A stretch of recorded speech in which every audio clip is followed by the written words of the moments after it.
Assalamualaikum saudara muslim-muslimah. Hari Jumat kemarin kita mendapatkan kabar saudara kita Ustadz Yahya Waloni yang sudah kembali kepada Allah Subhanahu wa taala. Beliau sudah meninggal dunia dalam keadaan telah selesai memberi khutbah salat Jumat. Masya Allah tabarakallah, sungguh kematian yang husnul khotimah insya Allah. Banyak jemaah yang kagum akan akhir hidupnya. Lalu apakah kamu tahu bagaimana biografi kehidupan Ustadz Waloni sebelum dan sesudah menjadi mu'alaf? Dan bagaimana sih kedudukan seorang mu'alaf di dalam Islam? Yuk kita simak penjelasannya berikut ini. Inna lillahi wa inna ilaihi roji'un. Seorang mu'alaf yang gigih membela Islam, Ustadz Muhammad Yahya Waloni wafat di hari mulia, di atas mimbar saat sedang mengajak umat menuju kebaikan. Bagaimana perjalanan hidup beliau dari seorang pendeta menjadi pejuang dakwah? Inilah kisah lengkapnya. Yahya Waloni lahir di Manado, Sulawesi Utara pada 30 November 1970. Ia tumbuh dalam keluarga Kristen yang taat, ayahnya adalah seorang pendeta, dan sejak kecil Yahya dididik untuk menjadi penerus keluarganya dalam pelayanan gereja. Ia kemudian menempuh pendidikan tinggi di bidang teologi hingga menjadi pendeta dan dosen. Namun siapa sangka perjalanan hidup membawanya untuk mempelajari agama Islam secara mendalam. Dalam kajian perbandingan agama, Yahya Waloni menemukan jawaban atas kegelisahan hatinya. Al-Quran menyentuh hatinya dan tahun 2006 ia mengucapkan 2 kalimat syahadat. Ia menjadi mu'alaf dengan nama Muhammad Yahya Waloni. Keputusan Yahya Waloni tidak mudah. Istri dan anak-anaknya kala itu tidak ikut memeluk Islam. Demi menjaga akidah dan keteguhan hati, ia harus berpisah dari keluarga yang ia cintai. Ia meninggalkan semua, jabatan, keluarga, dan kehidupan namanya sebagai pendeta. Yahya Waloni memulai kehidupan barunya sebagai muslim. Ia menikah dengan Vipil Filawati yang setia mendampinginya hingga akhir hayat. Ia berdakwah dari masjid ke masjid menjadi pembela Islam dengan semangat yang luar biasa. Meski ceramah-ceramahnya sering menjadi kontroversi, namun tak sedikit yang terinspirasi oleh keteguhan dan keberaniannya. Pada Jumat 6 Juni 2025 di Masjid Darul Falah Makassar, Ustadz Yahya Waloni menjadi khatib salat Jumat. Di tengah khutbah kedua, suaranya mulai melemah dan beliau tiba-tiba pingsan di atas mimbar. Jemaah segera membawanya ke rumah sakit Bahagia, namun Allah telah memanggilnya. Ustadz Yahya Waloni wafat dalam keadaan mulia.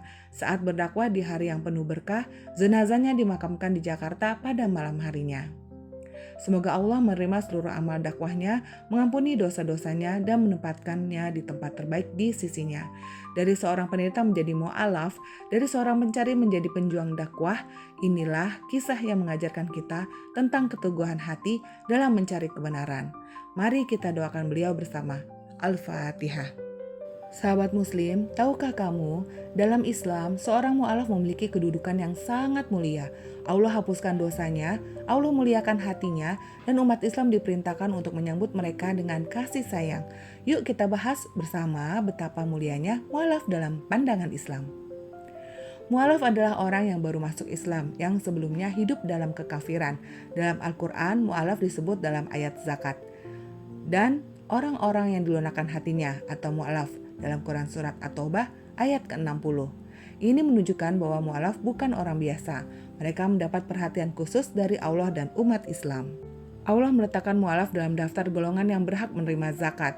Artinya mu'alaf mendapat perhatian khusus dalam Islam. Keutamaan mu'alaf sangat luar biasa. Rasulullah SAW bersabda, Islam menghapus semua dosa yang sebelumnya.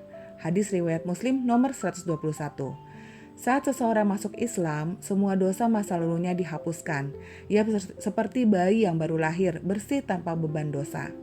Allah Subhanahu wa taala berfirman, katakanlah kepada orang-orang kafir, jika mereka berhenti dari kekafirannya, niscaya Allah akan mengampuni dosa-dosa mereka yang telah lalu.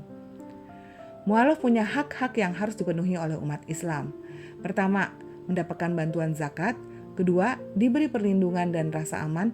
Ketiga, diberikan kasih sayang dan bimbingan agama. Rasulullah SAW bersabda, seorang muslim adalah saudara bagi muslim lainnya. Ia tidak menzoliminya dan tidak menyerahkannya kepada musuh. Hadis riwayat Bukhari dan Muslim. Jangan sampai mu'alaf yang baru belajar Islam justru ditinggalkan. Mereka adalah saudara kita.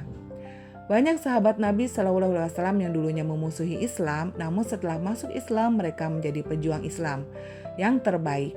Contohnya, pertama ada Umar bin Khattab. Dulunya memusuhi Islam, lalu menjadi khalifah kedua yang adil. Lalu ada Khalid bin Walid. Dulunya panglima perang Quraisy, lalu dijuluki pedang Allah setelah masuk Islam. Ini membuktikan bahwa masa lalu seseorang tidak menghalangi masa depannya di sisi Allah Subhanahu wa taala. Rasulullah SAW bersabda, sesungguhnya Allah telah mengharamkan neraka bagi orang yang mengucapkan La ilaha illallah dengan ikhlas mengharapkan wajah Allah. Hadis riwayat Bukhari dan Muslim. Hidayah itu milik Allah. Allah bisa membolak-balikan hati siapa saja. Orang yang hari ini membenci Islam, besok bisa menjadi pejuang Islam. Allah Subhanahu wa taala berfirman, sesungguhnya engkau Muhammad tidak dapat memberi petunjuk kepada orang yang kamu kasihi, tetapi Allah memberi petunjuk kepada siapa yang Dia kehendaki.